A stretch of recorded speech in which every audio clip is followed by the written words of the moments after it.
오늘 말씀의 제목을 풍랑 가운데서라는 말씀의 제목으로 함께 은혜 나누려고 합니다. 우리가 인생을 살 때요, 예기치 않게 풍랑을 만납니다. 자, 때때로 이 풍랑 가운데서 어떤 사람들은 절망을 하기도 합니다. 또 낙심하기도 합니다. 여러분, 이런 풍랑을 만날 때 하나님 어디 계십니까? 하나님, 왜 나만 외면하고 계십니까? 내가 이렇게 힘들어하고 고통당하고 있는데 하나님 보고 계시나요? 그렇다면 좀 도와줘 보세요. 이렇게 하나님 앞에 원망하는 사람도 있을 것입니다.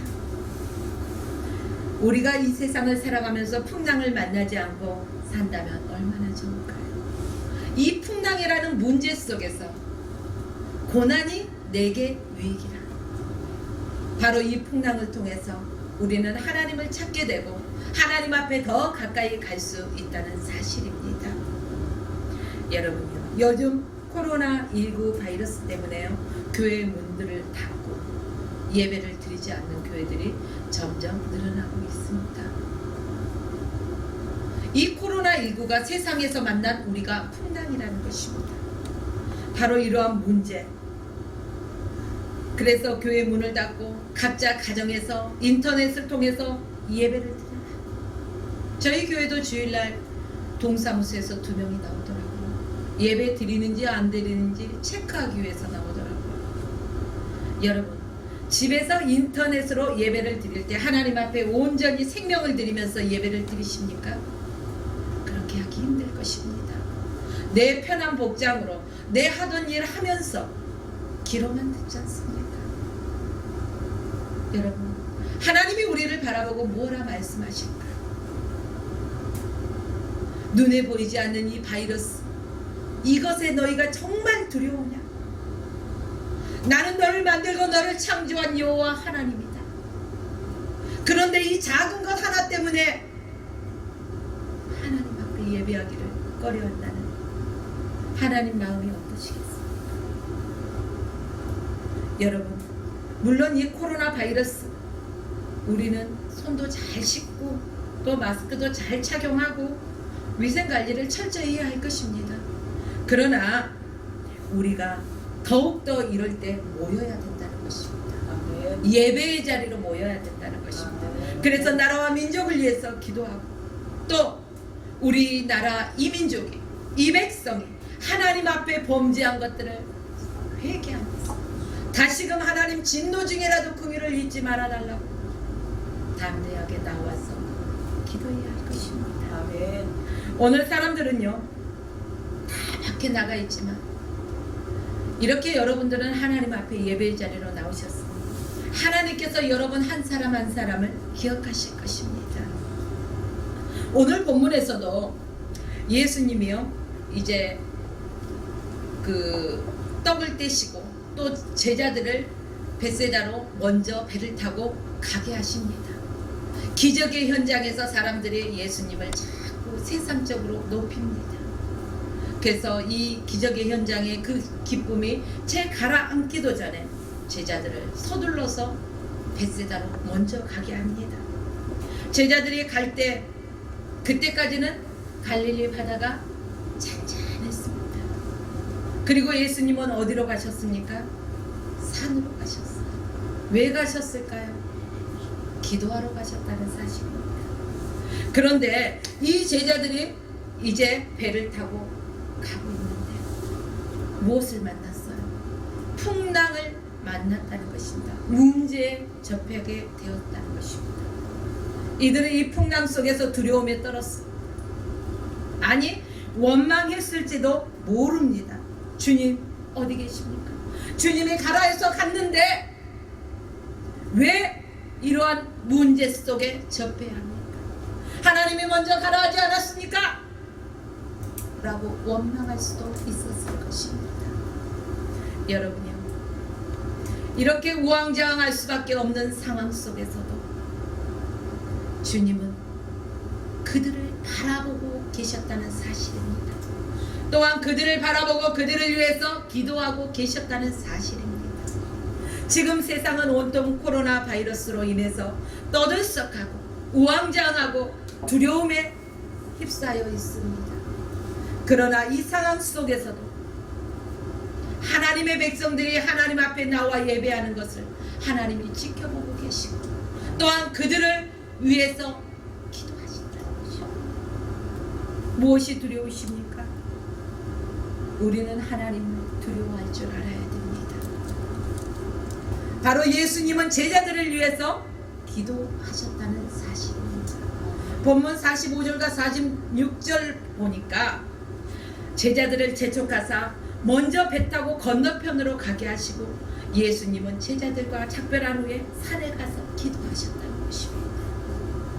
또 본문 바로 앞에 39절부터 44절 말씀에 보면은 떡 5개와 물고기 2마리 바로 오병이의 기적을 행하셨던 것입니다. 자, 이 풍랑 가운데 이 기적의 현장을 떠나서 갈릴리 바다로 나아가서 배를 타고 갈 때 이 풍랑은 없었지만 이 풍랑을 중간에 만나다 그리고 이들이 얼마나 괴로웠겠습니까? 풍랑을 만나자마자 이들은 노를 힘차게 쳤습니다. 여러분 문제를 만났을 때 어떻게 합니까? 이들은 힘차게 노를 저었다는 것입니다. 앞으로 나아가려고 한 것입니다. 기도했다고는 나오지 않았어요. 인간의 생각으로, 인간의 방법으로, 인간의 경험으로 어떻게든 이 문제를 극복해 보려고 힘썼다는 사실입니다. 여러분, 저와 여러분은 인생을 살아갈 때 이러한 풍랑 가운데 문제 속에서 접할 때 우리의 경험과 생각과 이론 이런 것들을 내려놓아야 된다는 사실입니다. 먼저 하나님 앞에 무릎 꿇어야 될 것입니다. 하나님께서 이 문제를 주실 때는 분명한 이유가 있다는 것입니다. 이 문제 속에서 하나님을 더욱더 찾고 간절히 만나기를 소원하십시오. 여러분, 우리가 문제 속에서 아무리 몸부림쳐봐도 우리의 기운만 빠집니다. 아무것도 해결할 수가 없다는 사실입니다. 그러나 48절 중반절 말씀 보니까 예수님께서요, 이 제자들이 부지런히 노졌고 이 풍랑을 피해보려고 예수의 모습을 지켜보고 계셨다는 사실입니다. 여러분요, 그냥 지켜보신 게 아니라 예수님은 이들을 주목해서 보았다는 것입니다. 주목해서 보았다는 것은 무엇입니까? 건성으로 보지 않았다는 것입니다. 대충 보지 않았다는 것입니다. 유심히 자세히 관찰하고 지켜보셨다는 사실입니다. 오늘도 이 자리에서 예배하고 있는 여러분들 한 사람 한 사람은 주님께서 관찰하고 계신다는 것입니다. 너희의 몸만 이곳에 나와 있는 건지 너희의 생명까지 드리면서 하나님을 찾으며 예배하는 자인지 하나님은 바라보신다는 것입니다. 하나님은 우리 각자의 예배를 드리고 있지만 예배하는 자를 찾으시는 거예요. 우리 모두가 예배하고 있지만 예배하는 자를 왜 찾고 계실까요? 우리의 생명을 다해서 주님 앞에 드리는 그 예배자를 찾고 계신다는 사실입니다. 네. 여러분들이요, 예수님은 이처럼 우리를 오늘도 지켜보고 주목하시고 우리를 위해서 기도하고 계신다는 사실을 잊지 마십시오. 그런데 많은 사람들이 어떻습니까? 인생의 풍랑 가운데 있을 때 하나님이 자신을 버린 것만 같아요. 그래서 한없이 괴로워한다는 것입니다. 하나님 살아계시면 어떻게 나에게 이런 일이 일어날 수 있습니까? 이게 가당치 않은 말입니다. 하나님은 분명히 살아계시고 어떻게 살아계세요? 시퍼렇게 살아계셔서 우리를 바라보고 계신다는 거예요. 그런데 하나님 살아계시다면 뭐예요? 하나님은 지금 이 시간 저와 여러분들을 시퍼렇게 바라보고 계신다는 것입니다. 여러분들이요, 때때로 이러한 고난과 고통이라는 풍랑에 우리가 마주대할 때는 우리가 순간적으로 주님 왜 이런 일이 있습니까? 하며 원망할 수도 있겠죠. 그러나 빨리 돌이키고 회개하고 이 문제의 원인점이 어디서부터 시작되었는지를 우리는 찾아야 된다는 것입니다. 어떻게 찾을 것입니까? 하나님 앞에 엎드려서 기도하면서 하나님의 뜻을 구하십시오. 이 문제가 내게서 떠나가게 해주세요가 아니라는 것입니다. 이 문제를 극복할 수 있도록 하나님 나에게 지혜를 주시고 돕는 자를 붙여주시고 이기고 나가고 승리할 수 있도록 하나님 붙들어 주시옵소서. 우리는 이렇게 하나님 앞에 기도하고 또한 그 하나님으로부터 위로함을 받고 또 새 힘을 공급받아야 할 것입니다. 제자들이 이제 풍랑과 싸우는 시간이 길어졌습니다. 새벽 3시에서 6시 밤 4경쯤이라는 것입니다. 여러분 기도를 할 때 문제를 가지고 나서 하나님 앞에 기도하는데 어떤 때는 하나님이 빨리 응답해 주십니다. 그러나 아무리 기도해도 어느 때는 무응답이 응답할 때가 있다는 것입니다. 그럴 때 여러분은 어떻게 하십니까? 이럴 때 사람들이 많이 낙심하고 좌절한다는 것입니다. 응답이 빨리 오지 아니하고 더디다고 이만큼 내가 했는데도 응답이 없으니 그리고 주저앉아 버린다는 사실입니다.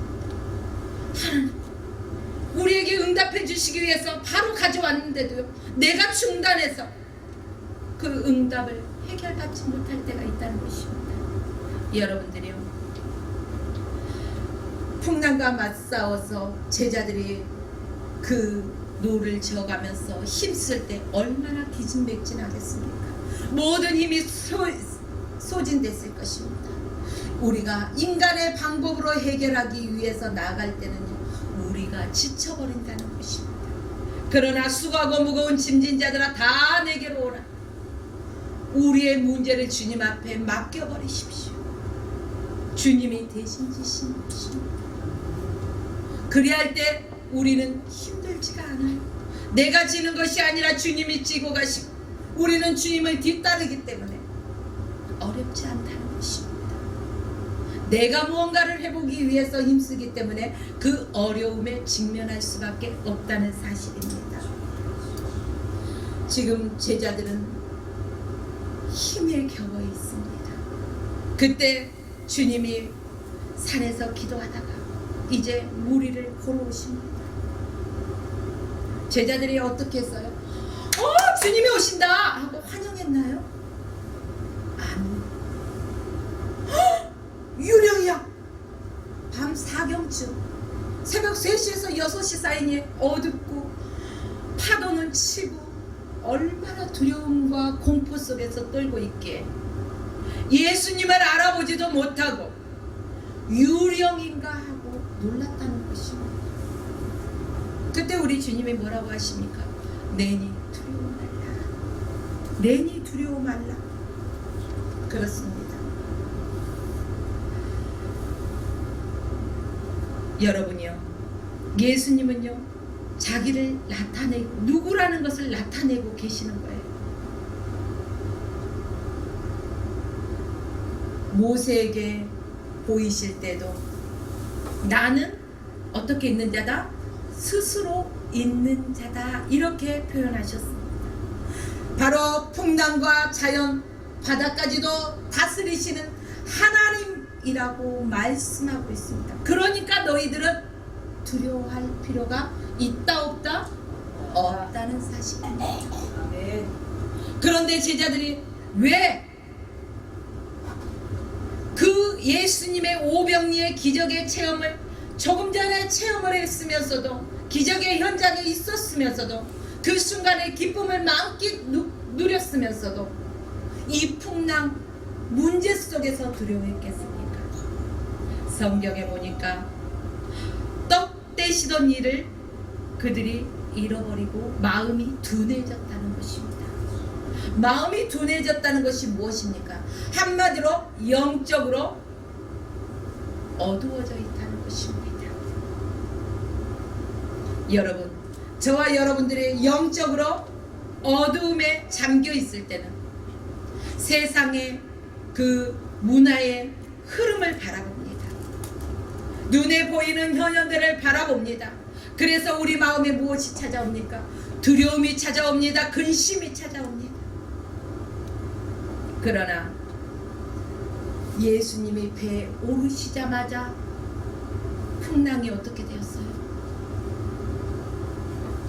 잔잔하게 되었다는 것입니다. 언제 풍랑이 일었는지, 언제 우리가 문제 앞에 직면했었는지도 생각지도 못할 정도로 잔잔해졌다는 사실입니다. 그렇습니다.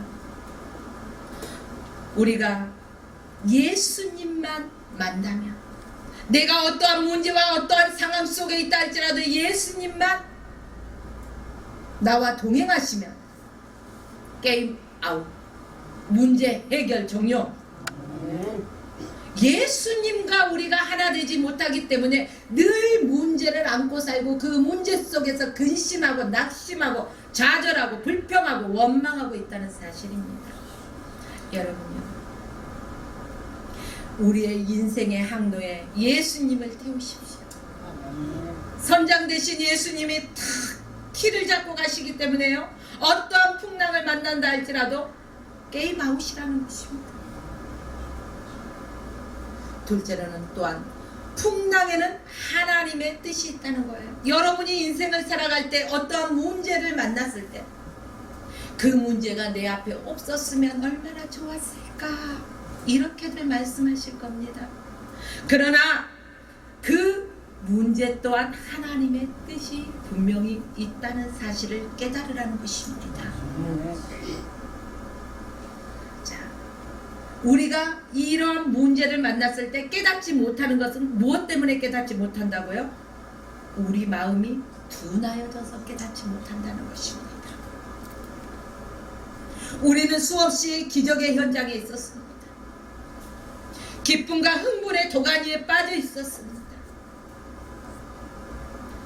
그 기쁨과 흥분의 감정이 채가시기도 전에 문제를 만났을 때, 언제 그러한 기적의 현장에서 내가 그 주님과 기쁨을 나누며 있었는지 까맣게 잊어버리고 내 눈앞에 당장의 문제만 크게 바라보인다는 사실입니다. 여러분들이요, 문제는 기적을 경험할 때 우리는 기쁘고, 문제를 만났을 때는 낙담한다는 것입니다. 우리의 인생의 여정 가운데요, 어떠한 기쁨과 기적의 현장에서든 문제 속에서든 하나님은 어제나 오늘이나 내일도 언제까지나 동일하게 저와 여러분 가운데 함께 하신다는 사실을 믿으십시오. 또한 우리 가운데 지금 이 자리에 문제를 가지고 계시는 분, 근심 속에 있을 필요가 없다는 사실입니다. 주님만 바라보십시오. 그 주님이 내게 이 문제를 통해서 행하실 일들을 기대하면서 감사함으로 하나님 앞에 나아가 보시라는 겁니다. 우리의 인생의 풍랑, 바로 주님이 함께 하시기 때문에 우리는 주님 앞에 그냥 기대고 가면 된다는 사실입니다. 주님한테 기대면 편한데 왜 기대지 아니하고 내 힘으로만 어떻게 해보려고 애쓰십니까? 하나님은 언제나 저와 여러분을 향하여서 선하신 뜻을 가지고 계신 분이십니다. 그런데요, 참 아이러니하게 우리가 하나님의 뜻을 깨닫지 못한다는 사실입니다. 하나님께서요, 고난을 허락하지 않으면 그 고난도 우리 앞에 올 수가 없어요. 모든 것은 하나님의 허락하에서 이루어진다는 것입니다. 나의 믿음을 달아보실 때가 있다는 것입니다.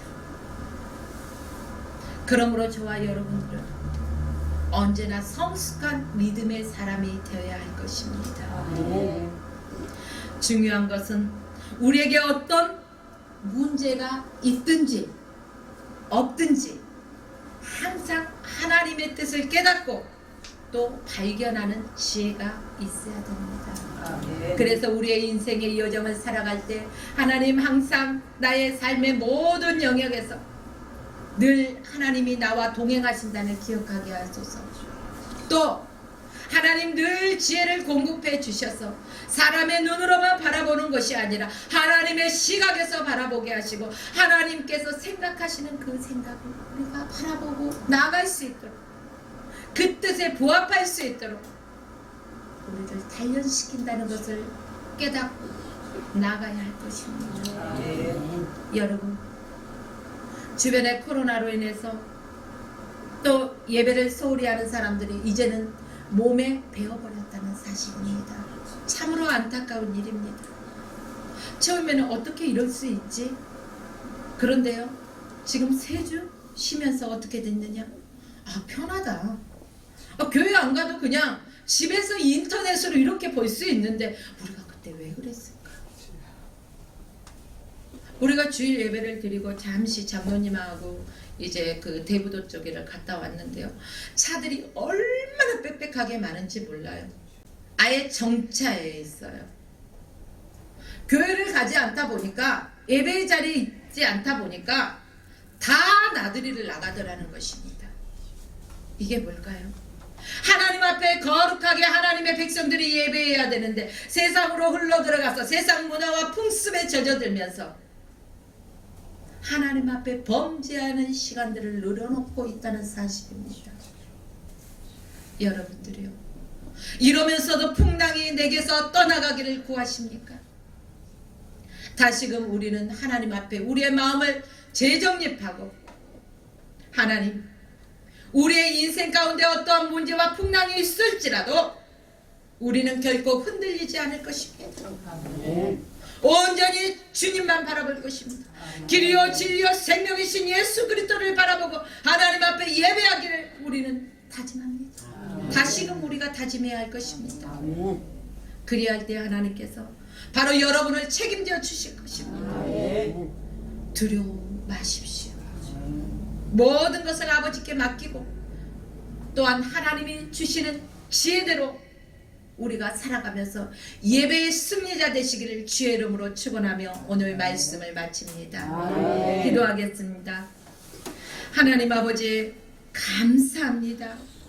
우리의 인생길이 때로는 오병이의 기적의 은혜로 인해서 정말 기쁨이 넘칠 때도 있지만은 오늘 말씀처럼 풍랑에 거스려서 두려울 때도 있습니다.